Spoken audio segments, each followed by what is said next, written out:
دیکھیں میرا خیال ہے کہ عمران خان کے خلاف جو سب سے بڑی چیز جاتی ہے نا وہ یہ جاتی ہے کہ انہوں نے اس قوم کو خواب دکھائے اور خواب دکھا کے ووٹ لیا، جس کو ہم یہ بھی کہہ سکتے ہیں کہ انہوں نے دھوکہ دیا قوم کو۔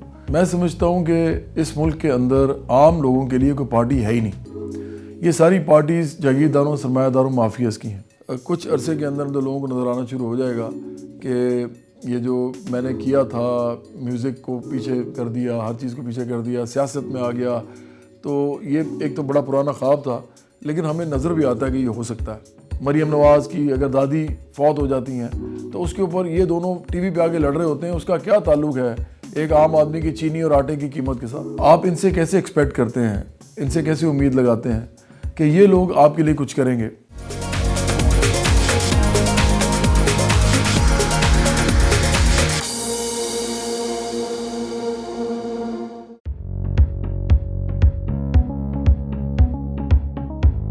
دیکھیں میرا خیال ہے کہ عمران خان کے خلاف جو سب سے بڑی چیز جاتی ہے نا وہ یہ جاتی ہے کہ انہوں نے اس قوم کو خواب دکھائے اور خواب دکھا کے ووٹ لیا، جس کو ہم یہ بھی کہہ سکتے ہیں کہ انہوں نے دھوکہ دیا قوم کو۔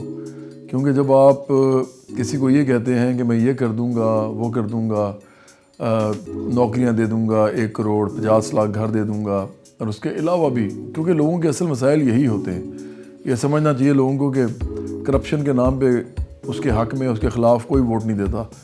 غریب لوگوں کو تو فرق بھی نہیں پڑتا کرپشن کا لفظ کیا ہوتا ہے، ان کو معلوم بھی نہیں ہوتا۔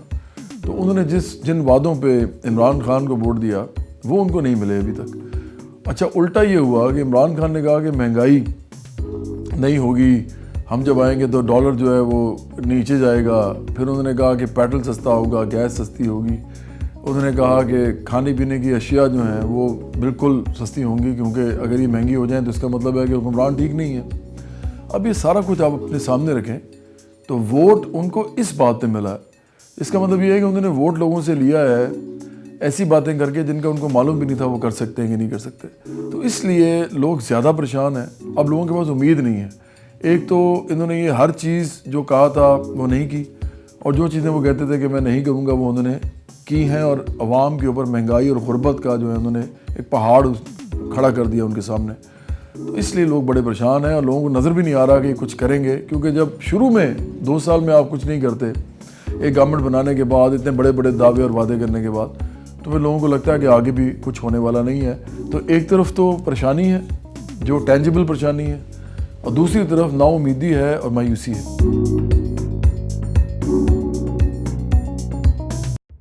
ہماری پارٹی نے جب الیکشن لڑا تھا 2018 میں تو اور لوگوں نے بھی لڑا تھا بہت سارے، لیکن میں نے 3 جگہ سے الیکشن لڑا تھا۔ عمران خان کے سامنے لڑا تھا لاہور میں NA 131 میں، شہباز شریف کے سامنے لڑا تھا لاہور میں NA 132 میں، اور بلاول بھٹو زرداری کے سامنے لڑا تھا NA 246 لیاری کراچی میں۔ یہ بڑی امپورٹنٹ بات ہے کہ میں نے کیوں لڑا تھا۔ میں سمجھتا ہوں کہ اس ملک کے اندر عام لوگوں کے لیے کوئی پارٹی ہے ہی نہیں، یہ ساری پارٹیز جاگیرداروں سرمایہ داروں مافیاز کی ہیں۔ آپ ان سے کیسے ایکسپیکٹ کرتے ہیں، ان سے کیسے امید لگاتے ہیں کہ یہ لوگ آپ کے لیے کچھ کریں گے؟ کیونکہ یہ لوگ تو پیسہ ہی آپ لوگوں کو دبا کے آپ لوگوں پہ ظلم کر کے بناتے ہیں، اور یہ سب لوگ بزنسز کے اندر ہیں۔ جتنے بھی قیمتیں چڑھتی ہیں وہ ان کی وجہ سے چڑھتی ہیں، کیونکہ یہ خود مافیاز ہیں سارے۔ تو اس لیے جو آپ نے مجھ سے بات کی کہ عام آدمی جو ہے اس کو سبزی کا بھی مسئلہ ہے، اس کو گھی کا مسئلہ ہے، اس کو چینی کا آٹے کا پرابلم ہے، تو یہ کیا بنے گا؟ تو ہم تو کہتے تھے، ہم نے جب الیکشن لڑا تھا کہ 50,000 آمدنی بھی ہونا کم از کم تو ایک انسان عزت سے نہیں رہ سکتا، لیکن کم از کم 50,000 آمدنی تو دو۔ اب لوگ ہمیں کہتے تھے 50,000 آمدنی یہ تو بہت زیادہ نہیں ہے، یہ 50,000 اس ملک میں کرنا جہاں پہلے 17,500 ہے، اس زمانے میں 15,000 تھی بلکہ جب ہم نے کہا تھا 2018 میں۔ تو میں سمجھتا ہوں کہ دیکھیں اس کے لیے پورا سسٹم اوور ہال ہوتا ہے۔ پاکستان میں جو نہیں ہو رہا وہ یہ نہیں ہو رہا کہ لوگ امیروں پہ ہاتھ نہیں ڈال رہے حکمران آگے، کیونکہ وہ خود امیر ہیں، وہ خود امیر طبقے سے ہیں۔ امیروں پہ ہاتھ ڈالنا اس ملک میں ضروری ہے، جن کے پاس کھربوں اربوں روپیہ ہے، اور ایسے لوگ لاکھوں میں ہیں، لاکھوں میں۔ اگر آپ ان سے پیسے کتنے بھی واپس لیں گے، ملک کی ریاست کو چاہیے یا سسٹم کو چلانے کے لیے چاہیے یا عام لوگوں کو ریلیف دینے کے لیے چاہیے، ایجوکیشن میں، ہیلتھ میں، روزگار میں، تو یہ ملک 2 منٹ میں ٹھیک ہو جائے گا، لیکن ان پہ ہاتھ ڈالنے کو کوئی تیار نہیں ہے۔ عمران خان بھی امیروں کو فائدہ پہنچا رہے ہیں اور اس کے تھرو غریبوں کو پہنچانا چاہتے ہیں. اب یہ تو ایک بہت بڑا فساد ہے. دنیا میں free market economy third world میں نہیں چل سکتی, کیونکہ تھرڈ ورلڈ میں اگر آپ فری مارکیٹ اکانومی چلائیں گے اس کا مطلب یہ ہوگا کہ اتنا زیادہ جی ڈی پی ہے ہمارا, اس کے اندر سے لوگوں نے پہلے پیسہ بنانا ہے, پیسہ بنا کے ٹیکس دینا ہے, اور ٹیکس دینے کے بعد وہ عام انسان کو ریاست کچھ دے گی. یہ خواب ایسا ہے جو پورا نہیں ہونا کبھی. ہم سمجھتے ہیں کہ اس ملک میں غریب لوگ, مڈل کلاس کے لوگ جب تک پاور میں نہیں آئیں گے ایک پارٹی بنا کے, اس وقت تک یہ نہیں ہونے والا کہ امیروں پہ ہاتھ ڈالا جائے لاکھوں میں جو ہیں, اور غریبوں کو جو ہے ریلیف دیا جائے. اور یہ پاکستان میں نہیں ہو رہا. یہ نہ عمران خان نے کرنا ہے کیونکہ ان کے ساتھ بھی یہی سارے لوگ ہیں, نواز شریف نے بھی نہیں کرنا, ان کے ساتھ بھی سارے یہی لوگ ہیں, اور بلاول بھٹو زرداری نے بھی نہیں کرنا, ان کے ساتھ بھی سارے یہ لوگ ہیں. برابری پارٹی پاکستان کا قیام بھی ہم اسی لیے ہم نے کیا تھا, کیونکہ ہمیں لگتا ہے کہ اس ملک کے اندر مہنگائی, غربت, بے روزگاری, تعلیم اور صحت کے جو مسائل ہیں وہ اس طرح کی اشرافیہ جو ہے جو بیٹھی ہوئی ہے حکمران اشرافیہ, یہ کبھی اس کے لیے عام آدمی کے لیے کچھ نہیں کرے گی. عام لوگوں کو خود باہر آنا پڑے گا. جیسے ابھی انڈیا میں دہلی میں عام آدمی پارٹی بنی ہے, اور جیسے انگلینڈ میں لیبر پارٹی ہے جو دو بڑی پارٹیز میں سے ایک بڑی پارٹی ہے. تو لوگوں کو سامنے رکھنا چاہیے سارا کچھ, اس کا نام ہی لیبر پارٹی ہے. تو ہمیں اس ملک میں ایک ایسی پارٹی بنانی ہے جو عام لوگوں کو اقتدار میں لے کے جائے, اور وہ جا سکتی ہے لے کے. یہ کوئی اتنا بڑا گدر سنگھی نہیں ہے, اس کے اندر کچھ کام کیا جائے تو یہ ہو سکتا ہے, اس کے بعد ہی ملک چینج ہوگا. یہ لوگ ہمارے لیے کچھ نہیں کرنے والے, یہ اپنی تجوریاں بھریں گے, اپنا پیسہ بنائیں گے, اپنی پراپرٹیز خریدیں گے.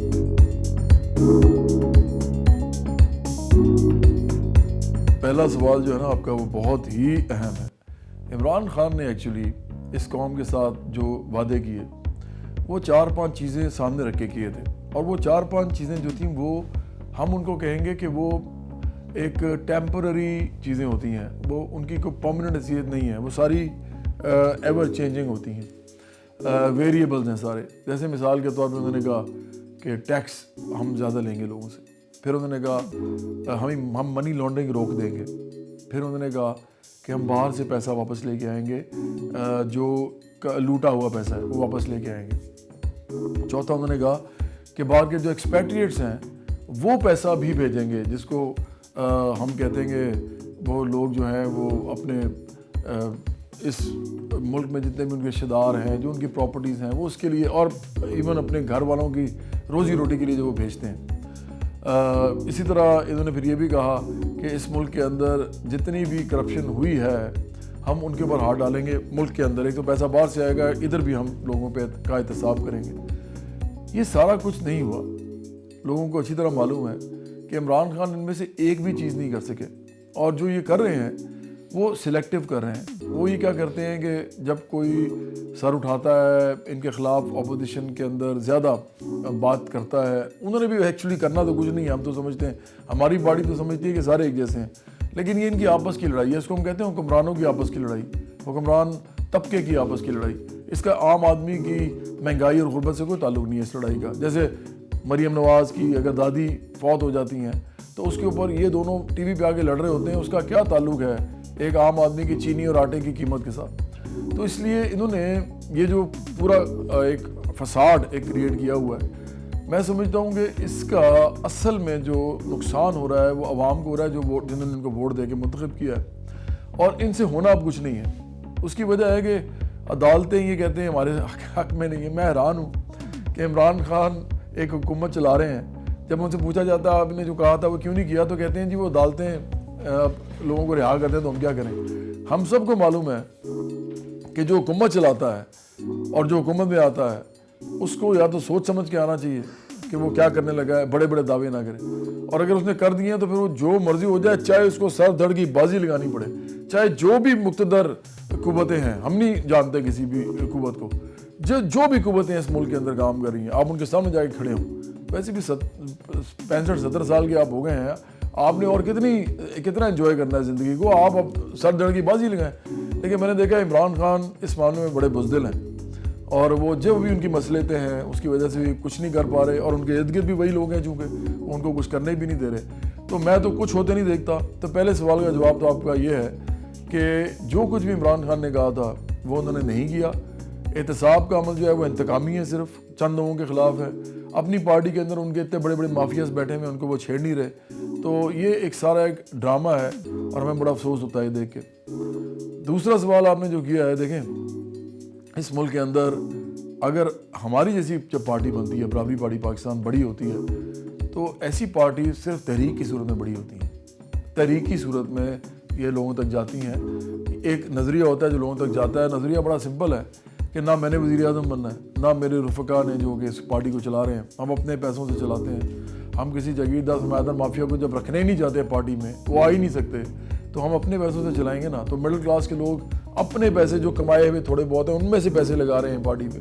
اس کے علاوہ ٹائم دے رہے ہیں، اس کے علاوہ ہر قسم کی قربانی دے رہے ہیں. کیونکہ جب کوئی انسان یہ والے کام کرتا ہے کہ وہ تمام اشرافیہ کو للکارتا ہے. یہ نہیں کہتا کہ یہ والی اشرافیہ اچھی ہے اور یہ والی اشرافیہ ایسی ہے.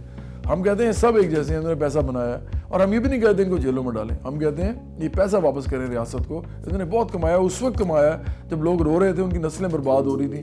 ان کی نسلیں پیسہ کما رہی تھیں. پاکستان نیچے جا رہا تھا، یہ چند لوگ اوپر جا رہے تھے، اور یہ تسلسل چلتا رہا ہے. بندی اتنی عجیب بات ہے کہ پاکستان کی اکانومی جب نیچے جاتی ہے، ان لوگوں کی اکانومی پھر بھی نیچے نہیں جاتی، ان کی اوپر ہی جاتی ہے. اس کا مطلب کیا ہے؟ اس کا مطلب ہے کہ یہ پورا سسٹم اس طبقے کے لیے چل رہا ہے، اس کے مفادات کے لیے چل رہا ہے، لیگلی بھی انلیگلی بھی، قانونی طریقے سے بھی غیر قانونی طریقے سے بھی. تو یہ plea bargain, amnesty, SROs, tax معاف کرانا، یہ ریبیٹس لینا، یہ سب قانونی ہے اور یہ اس ملک میں سب کرتے ہیں، ہم سب کو معلوم ہے. تو اس لیے اس ملک کے اندر جتنا پیسہ قانونی طریقے سے بنایا گیا ہے، ملک ریاض ہیں، میاں منشا ہیں، میں نام لیتا جاؤں آپ سنتے جائیں، یہ ان ساروں نے پیسہ بنایا ہے. نواز شریف اور آصف زرداری اور ان لوگوں کو تو چھوڑ دیں، اس کے علاوہ اتنی بڑی اشرافیہ ہے جنہوں نے پیسہ بنایا ہے. اتنا پیسہ بنایا کہ ہم سوچ نہیں سکتے. تو میں سمجھتا ہوں کہ یہ سارے لوگ جو ہیں ان کے اوپر قدغن ایک لگنی چاہیے. ہم نہیں کہتے کسی کو جیلوں میں ڈالیں، ہم نہیں کہتے کسی کو بہت ہی سخت سزا دیں. ہم کہتے ہیں جی پیسے واپس لیں لوگوں سے اور لا میں لا کے لیں، لیجسلیٹ کریں. آپ قانون بنائیں کہ جی پیسہ ریاست کو واپس چاہیے، لوگوں کو دینا ہے، لوگوں کو تعلیم صحت دینی ہے، تو امیروں سے ہی لے کے دیا جا سکتا ہے. دو ہی طریقے ہوتے ہیں، یا آپ ڈیولپمنٹل پروجیکٹس کرتے ہیں اور اس کے تھرو پھر آپ بعد میں پیسہ بناتے ہیں، انڈسٹری لگاتے ہیں، یا فورن جو ہے ڈائریکٹ انویسٹمنٹ کو سائڈ پہ کر کے، کیونکہ ہم اس کو نہیں مانتے، ہم ایکسپورٹ کی طرف جاتے ہیں. تو یہ سارا کچھ جو ہے یہ ایک رخ ہوتا ہے. اور دوسرا رخ یہ ہوتا ہے کہ ریاست جو ہے وہ خود انڈسٹری میں جاتی ہے. ریاست خود جو ہے وہ ذمہ لیتی ہے کہ اس نے تعلیم سے دینی ہے. اس کے لیے ریاست کو پیسے ہوں گے تو وہ کرے گی. امیر لوگ تو نہیں کریں گے، اتنا ٹیکس ہی نہیں دے سکتے وہ. اسی طرح لینڈ ریفارمز ہیں، زرعی اصلاحات نہیں ہو رہی اس ملک میں. یہ جو زمینیں اتنی لاکھوں ایکڑ جو لوگوں کے پاس ہیں، وہ ساری ایسے پڑی ہوئی ہیں. اگر ان لوگوں کو دیا جائے جو حاری ہیں، جو کسان ہیں، جو تھوڑے تھوڑے ایکڑ میں کام کر سکتے ہیں، 20 ایکڑ 40 ایکڑ، وہ اس کو دیکھیں گے ہمیں کتنا دینا ہے، وہ اس پہ اپنی کاشتکاری کر کے اپنی روزی کما سکتے ہیں. اس کے علاوہ کوآپریٹیوز، ایک جس کو ہم کہتے ہیں کوآپریٹو فارمنگ، اس کی طرف ہم جا سکتے ہیں. تو یہ سارا کچھ یہ نہیں کرنے والے. تو اس لیے برابری پارٹی پاکستان عام لوگوں تک اس طرح جائے گی کہ ہم لوگوں کو یہ کہیں گے یہ سارا کچھ جو میں نے ابھی آپ کو بتایا کہ ہم نے اس طرح ملک بدلنا ہے. تو یہ ایک نظریہ ہے پورا، اس کو ہم بائیں بازو کا نظریہ کہتے ہیں. یہ پوری دنیا میں ہے. ابھی امریکہ میں برنی سینڈرس بھی یہی بات کر رہا ہے. وہ کہہ رہا ہے امیروں سے واپس لو اور غریبوں پہ لگاؤ. وہ بھی یہی کہہ رہا ہے. جیرمی کوربن جو ہے، جو کہ لیبر پارٹی کا چیئرمین تھا، ابھی اس والے سے پہلا والا جو تھا، وہ سائیکل پہ پھرتا ہے ہیلمٹ پہن کے. لنڈن میں وہ اس طرح ہی پھرتا ہے، عام آدمی ہے. وہ بھی ایگزیکٹلی یہی کہہ رہا ہے. وہ کہہ رہا ہے انگلینڈ میں امیروں سے پیسہ واپس لو، غریبوں پہ لگاؤ. تو یہ پوری دنیا کا مسئلہ ہے اس وقت. سرمایہ داری نظام مفلوج ہو گیا ہے، عام لوگوں کو کچھ بھی دینے سے قاصر ہے. اور خاص طور پہ فری مارکیٹ والا، جس کو ہم آزاد معیشت آزاد منڈی کہتے ہیں. آزاد منڈی جو ہے وہ اس ملک میں کچھ بھی نہیں دے سکے گی لوگوں کو، ایون بنیادی ضروریات بھی پوری نہیں کر سکے گی. ایک ایسی پارٹی چاہیے جو آ کے ریڈیکل ریفارمز کرے، اصلاحات کرے ان لوگوں کے خلاف، ان لوگوں کی معیشت کے خلاف جن کی معیشت بڑھتی جا رہی ہے، اور ان لوگوں کے لیے جن کی معیشت سکڑتی جا رہی ہے. اور وہ میجورٹی میں ہے، وہ 99% ہے. اگر آپ اپر مڈل کلاس بھی نکالتے ہیں تو 95% لوگوں کی ہم بات کر رہے ہیں اس وقت پاکستان میں. ہم تقریباً 19 سے 20 کروڑ لوگوں کی بات کر رہے ہیں. تو ان میں تحریک کی صورت میں جانا پڑے گا. ایک تو یہ بات سمجھانی پڑے گی جو میں نے ابھی آپ کو بتائی ہے. دوسرا، کوئی لیڈرشپ ہمیں نہیں چاہیے، ہم نے ان کو لیڈر بنانا ہے. اور اس میں ہمارے سامنے صرف دو لوگ ہیں. ایک ہے لوور مڈل کلاس, ایک ہے working class. Lower middle class جو ہے پاکستان کے اندر میں سمجھتا ہوں کہ 2.25 سے 3 کروڑ لوگ ہیں. یہ بہت بڑی تعداد ہے اور یہ سارے پڑھے لکھے لوگ ہیں, یہ سروسز دیتے ہیں. ان کی تنخواہیں جو ہوتی ہیں تقریباً آپ سمجھیں 35,000 40,000 سے سٹارٹ ہو کے یہ چلے جاتے ہیں 2-2 لاکھ تک بھی. اس کو ہم سب کو لوور مڈل کلاس کہتے ہیں. یہ کالج یونیورسٹی سے بھی پڑھے ہوتے ہیں, یا اگر یہ پڑھے نہیں ہوتے اتنا زیادہ تو کم از کم ان کے پاس لکھنے پڑھنے کی استعداد ہوتی ہے, یہ چیزوں کو سمجھتے ہیں, یہ بڑے سمجھدار لوگ ہوتے ہیں. یہ آپ کو پورے شعبوں میں ملیں گے تمام پاکستان میں, اور پاکستان کو اصل میں چلا بھی یہی رہے ہیں. پاکستان کو یاد رکھیں, نہ تو ایلیٹ چلا رہی ہے جو کہ صرف پیسہ انویسٹ کرتی ہے اور اپنے لیے بزنس کے لیے چلاکیاں کرتی ہے, وہ سارا دن یہی کام کرتی ہے. نہ ہی پاکستان کو چلا رہی ہے اپر مڈل کلاس, جو کہ ان کی مینیجرز ہوتے ہیں, ان کے ساتھ مل کے وہ بھی تھوڑا بہت پیسہ بنا لیتے ہیں, ان کے پاس بھی کوئی ٹکڑے آ جاتے ہیں. اصل میں کام کون کرتا ہے؟ مثال کے طور پہ وابڈا میں آپ کے خیال میں چیف انجینئر کام کرتا ہے. وابڈا میں کام وہ لوگ کرتے ہیں جو کھمبوں پہ چڑھتے ہیں, جن کو پتہ ہے کہ فیڈ کہاں سے ملنی ہے, کہاں سے آنی ہے, کس علاقے میں بجلی کس طریقے سے جاتی ہے, ان کے ہاتھوں میں ہے, فنگر ٹپس پہ ہے. وہ لوگ ہیں جو پاکستان چلاتے ہیں. اسی طرح ریلوے ہے, اسی طرح پاکستان اسٹیل تھی. یہ سب ادارے, پی آئی اے ہے, یہ سب ادارے لوور مڈل کلاس چلاتی ہے, یا لوگوں کو معلوم نہیں ہے. پاکستان میں اگر لوور مڈل کلاس ایک دن بھی کام چھوڑ دے, پاکستان کا پورا سسٹم جو ہے وہ جامد ہو جائے گا. تو ایک تو یہ وہ لوگ ہیں, تو ان کو ہم ٹارگٹ کریں, کیونکہ یہ وہ لوگ ہیں جو انگریزی بولے نہ بولے ہمیں نہیں فرق پڑتا. انگریزی بولنا ہمارے لیے امپورٹنٹ نہیں ہے. کسی کو انگریزی آتی ہے بڑی اچھی بات ہے, نہیں آتی اردو آتی ہے, اردو میں وہ سمجھداری کی بات کرتا ہے, سائنس سمجھتا ہے, آرٹ سمجھتا ہے, بہت اچھی بات ہے. ہمیں اردو بولنے والے چاہیے, ہمیں کوئی ضرورت نہیں ہے. ہاں انگریزی بولتا ہے بڑی اچھی بات ہے, لیکن نہیں بولتا کوئی فرق نہیں پڑتا. ہمیں لوور مڈل کلاس کے ساتھ انٹریکشن کرنا ہے. دوسرے نمبر پہ ہے محنت کش, وہ 85% ہیں. ہم مزدور کسان کی بات کر رہے ہیں. مزدور وہ جو کہ 15,000 20,000 25,000 میں بھی کام کر رہا ہے, وہ مزدور ہے. وہ اپنے آپ کو چاہے لاہور کا لڑکا ہو کسی یا لڑکی ہو, بے شک کسی عام سٹور پہ, ملٹی نیشنل سٹور پہ بھی کام کرتے ہوں, اور وہاں پہ وہ لیتے بھی ہوں 18-19,000 روپیہ, اور وہ اچھے کپڑے بھی پہنتے ہوں, ان کے پاس اچھی انہوں نے جینس پہنی ہو, انہوں نے ٹی شرٹ پہنی ہو, انہوں نے کوئی جیکٹ بھی پہنی ہو, لیکن موٹر سائیکل بھی پھرتے ہوں, لیکن ان کی تنخواہ کتنی ہوتی ہے؟ 18 سے 20,000. ہمیں وہ لوگ چاہیے, وہ بھی لوور مڈل کلاس ہے, وہ سروس انڈسٹری کے لوگ ہیں, لیکن وہ ورکنگ کلاس میں آتے ہیں کیونکہ ان کے انکم اتنی تھوڑی ہے اور وہ لوگ کام کر رہے ہیں. ہمیں ان لوگوں کو لیڈر بنانا ہے. تو ہماری پارٹی لیڈر بنانا چاہتی ہے لوور مڈل کلاس کو, ورکنگ کلاس کو. اسی طرح جو کسان ہیں, ہم کسانوں کو جو بالکل پڑھے لکھے نہیں ہیں, اس ملک کے اندر زیادہ تر جو دیہاتی ہیں, ہمارے جو دیہی آبادیوں میں جتنے بھی لوگ آپ کو ملیں گے, جب ہم کہتے ہیں کہ پاکستان کی لٹریسی ریٹ جو ہے 50% ہے, 55% ہے, تو باقی جتنے بھی ہوتے ہیں وہ سارے دیہاتوں میں زیادہ تر لائی کرتے ہیں. کسانوں کو ہمیں منظم کرنا پڑے گا. کسانوں کو ہمیں ان کے لوور مڈل کلاس کے لوگوں کو ان کے علاقوں کے ان کو لیڈرشپ میں لا کے لوگوں کو منظم کر کے ان کے اندر لیڈرشپ پروڈیوس کرنی پڑے گی. تو یہ سارا کچھ جو ہے یہ برابری پارٹی جب سمجھائے گی, سمجھا رہی ہے, لوگ آ رہے ہیں, عام لوگ لیڈر بن رہے ہیں اس پارٹی میں. آپ ہمارے دیکھیں کہ ہم کن کو لیڈر بنا رہے ہیں. ہم کوآرڈینیٹرز پکڑتے ہیں کسی علاقے سے, ہم اس کو کہتے ہیں اپنے علاقے میں کام کرنا شروع کر دو. اس نے بعد میں کس سے لڑنا ہے الیکشن, یا اگر وہ اس سے نہیں لڑنا تو اس نے جس کو کہنا ہے اسے لڑنا ہے. اس نے لڑنا ہے اس علاقے کے میاں سے, خان سے, کھوکھر سے, جو بھی اس علاقے میں اپنے آپ کو بڑی چیز سمجھا, چودھری ہے, یہ اس نے اس کے خلاف لڑنا ہے, کچھ عرصے کے بعد لڑنا ہے. اور تمام دنیا دیکھے گی, پاکستانی دیکھیں گے کہ ہم نے اس ملک میں ایک طبقاتی بنیادوں پہ ایک سیاسی انقلاب برپا کیا ہے. ہم نے عام لوگوں کو ان لوگوں کے سامنے کھڑا کیا ہے جو اس دور کے فرعون بنے ہوئے ہیں.